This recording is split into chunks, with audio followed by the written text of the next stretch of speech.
Ministro, usted todavía no tiene Twitter, ¿no? ¿No va a tener Twitter? Probablemente no. Probablemente no. Bueno, pero yo pregunté en Twitter, desde mi cuenta, que iba usted a venir al programa. Entonces llegaron varias preguntas para usted. Y esta es la sección del programa en la que contestamos las preguntas del auditorio. Por ejemplo, Eli Bucio le pregunta, ¿va a competir el otro año para la presidencia de la Corte? Ya más o menos lo contestó, pero es necesario que se la conteste también Eli. Y a Franco Coronado, que también le pregunta, ¿va a apoyar a Pardo o cree que le toca a él? Debo Muy ser más adelantados, concreto. ¿verdad? Ya. Ya hay nombres entonces, por lo que escucho. Debo ser concreto. Si tengo algo que aportar, estoy seguro que participaré. Y si no tengo mucho que aportar, apoyaré a quien crea yo que tiene la mejor solución en el momento en el que nos encontremos. Ok. ¿Y quién le gusta? ¿No? Todos son muy capaces, todos son muy capaces. Y todas, ¿no? Y todas. Ah, bueno, ok. Gerardo Aguirre pregunta, sí, sobre la igualdad del hombre, ejemplo en casos de divorcio sin violencia, ¿qué postura van a manejar? Bueno, no sé si se refiere exactamente a esa pregunta, pero sí estamos en un momento muy interesante, ¿no, ministro? Ustedes han fallado al respecto en estos casos en los que el papel tradicional de las mujeres y de los hombres en un matrimonio ya no son los mismos. Ya no estamos en los mismos tiempos. La igualdad de género nos permite ver hacia ambos lados. Así Y es es. que muchas veces en acciones positivas, en acciones afirmativas, la legislación fue cuidadosa en fortalecer la figura de la mujer, por ejemplo, Y en protegerla. el caso de ¿no? las guarderías. El caso de las guarderías se hizo pensando y enfocado exclusivamente en la mujer, quien tradicionalmente encargada del crecimiento y educación de los hijos, encontraba dificultades para el trabajo. Y el sistema de guarderías, esto es, seguridad social que incluyó guarderías, tuvo como único sujeto susceptible de ser beneficiado con ello a la mujer. Sin embargo, hoy las condiciones nos llevan a este equilibrio familiar en donde los deberes y responsabilidades son compartidos. Y en circunstancias así, cuando un varón solicitó la incorporación de sus hijos a una guardería, el argumento legal fue, está hecho para la derechohabiente, de suerte que entonces consideramos que este trato discriminatorio no llevaba a ningún buen resultado y tan derechohabiente es uno como la otra, tan necesitado está uno como el otro de ser recibido en sus hijos para el cuidado en las guarderías, y así se sucedió. Lo mismo sucedió también en el caso de seguridad social y pensiones, pues la pensión que corresponde a la mujer se entregaba sin ninguna taxativa más para el hombre, solo condicionada a que hubiera dependido económicamente de ella y tuviera alguna inhabilidad o discapacidad que le impidiera trabajar. Este beneficio debe entenderse igualitario para ambos y son muchas las oportunidades que hemos tenido para que, aun cuando en general las oportunidades siguen siendo menores para las mujeres y hemos tratado de llegar a una igualdad absoluta, también ha habido algunos casos en que se revierten y ahora son los del género masculino quienes se encuentran en esta dificultad y el tema es que todos puedan recibir lo que les corresponde. Sí, qué momento tan interesante, ¿no? Así lo es. De la cultura. Ahora, si la pregunta va enfocada a violencia, pues la violencia puede venir de cualquiera de los dos lados y en ese sentido no solo constitutiva de una causal para divorciarse, hoy en momentos en que tampoco se requiere de causal para divorciarse, sino hasta de un delito, cualquiera que sea la fuente de violencia. Claro. A ver, otra, pensamiento crítico, así se llama. Su cuenta es Proquima. Es un poco lo que yo le decía en una pregunta anterior, pero más puntual, y así se habla en Twitter, ¿no? ¿Por qué tienen un supersalario que ofende a los mexicanos? Dice. La mayoría de los mexicanos ganan apenas 90, 100 pesos diarios. Es una burla. No se fijó en función de un tema ofensivo. Se fija en relación con las responsabilidades que cada quien tiene. Y sí creo que no es que debemos, otra, por así decirlo, ¿no? Sí creo que todos debemos contribuir a que hoy el empleo sea mejor remunerado. Para ello también influye fuertemente la capacitación, entregar conocimiento, entregar habilidades mayores. Pero esto obedece a una dinámica generalizada. Desde luego, un sueldo así, independientemente de que el resultado final parezca ofensivo no tiene que verse desde esa posibilidad, desde esa óptica.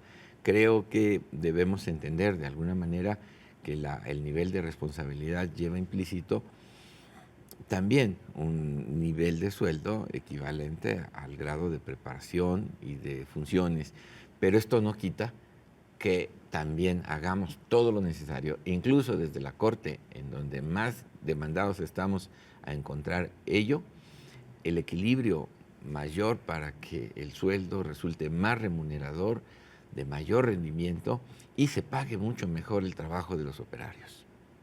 Muy bien. Juan Pablo Álvarez le pregunta, ¿por qué nos da siempre la impresión, bueno, a él le da siempre la impresión, pero así se lo pregunta, que los jueces realmente no imparten justicia, sobre todo en las altas esferas? Es muy importante informarse de todo el proceso que determina un juicio y la sentencia misma. Es como cualquier novela, si tomamos las 4 últimas hojas, pues es posible que no nos hayamos entendido bien de cuál es la problemática completa. Es conveniente entonces conocer todas y cada una de las etapas.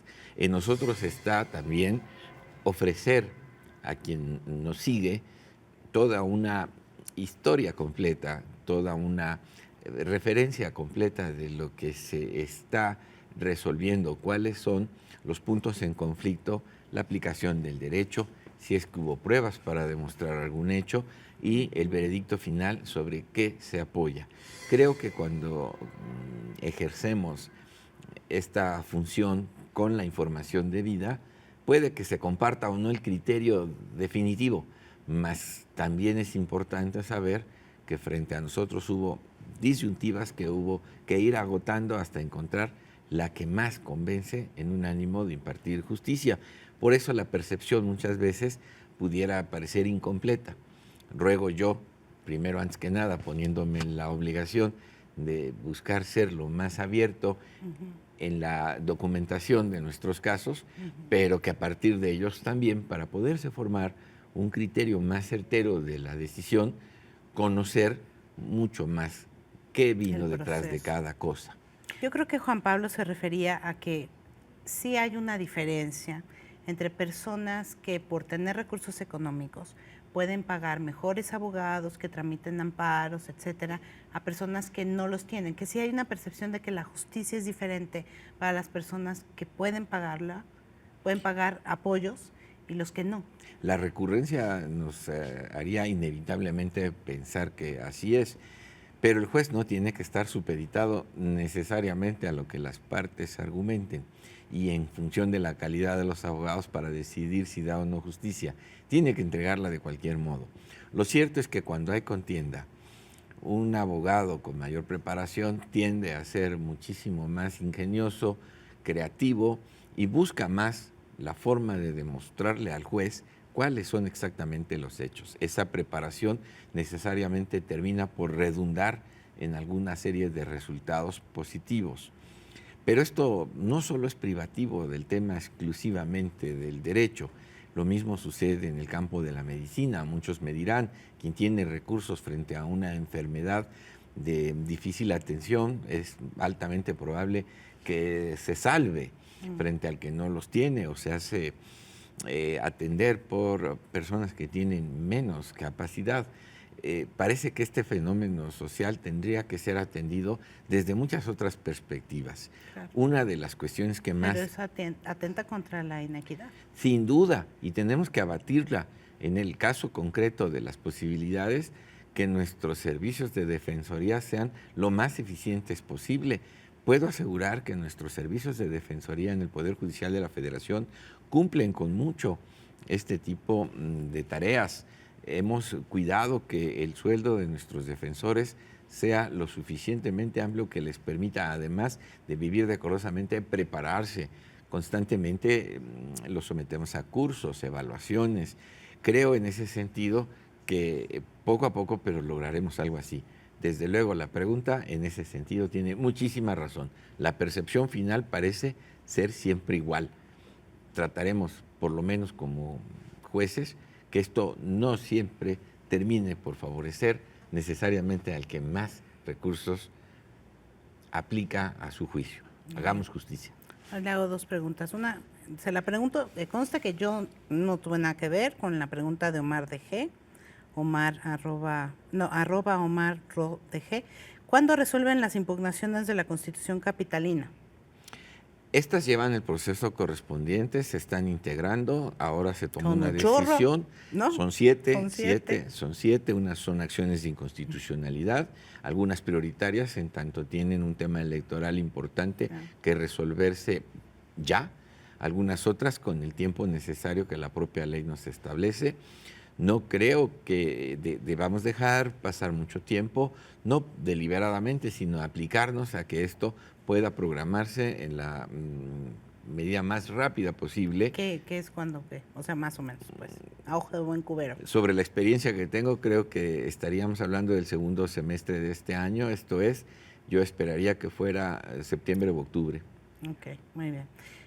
Mire, esta pregunta está muy interesante, ministra. Alberto Sánchez, _Albert Sande, le pregunta, ¿si no debería la Suprema Corte de Justicia revisar de oficio cada ley aprobada por el Congreso para verificar su estatus constitucional? Si la competencia Imagínese. constitucional nos diera esa oportunidad, con gusto lo haríamos, nos convertiríamos entonces en un órgano consultivo. Lo que importa en esto es distinguir exactamente las competencias que por ahora tiene la Corte y las que le corresponderían en una función de ellas. La Corte sí, las Cortes constitucionales en determinado momento tienen la posibilidad de ser órganos consultivos antes de que una ley entre en vigor a efecto de que se pronuncien sobre su regularidad constitucional. Este ejercicio abstracto puede traer resultados cuando estos se evidencian del texto mismo. Sin embargo, la experiencia a mí me demuestra que por más que de inicio yo vea una ley y pueda entender que ésta se encuentra conforme a la Constitución, con gran facilidad, cuando los juicios se promueven, advierto cosas que de entrada no hubiera yo encontrado de ninguna manera. Quiere decir que la suma de todos los afectados puede luego darnos otras oportunidades. Si la Constitución nos entregara como Suprema Corte la obligación de emitir alguna opinión consultiva respecto de una ley antes de su publicación, la función de la Corte se vería también enriquecida. Lo cierto es que por ahora el sistema solo está planteado para que a partir de la publicación, en tanto se surtan los supuestos de combate, es que conozcamos de su constitucionalidad.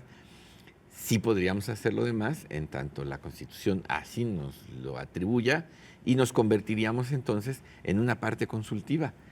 Pero el complemento necesario de ello es que la decisión de la Corte en ese sentido fuera vinculante al órgano que aprueba la ley, y entraríamos probablemente en un choque de definiciones, pues el legislador estimaría que en voluntad de sus electores era la de tener esa ley como la tiene, y si el tema de constitucionalidad se ve afectado, esperar a que alguien la combata y a partir de allí entender que no estuvo bien terminada. Pero es una gran oportunidad también para la Corte en pronunciarse en un control político de naturaleza abstracto que le permita dar una opinión, siempre vinculante, insisto yo, antes de publicar una norma.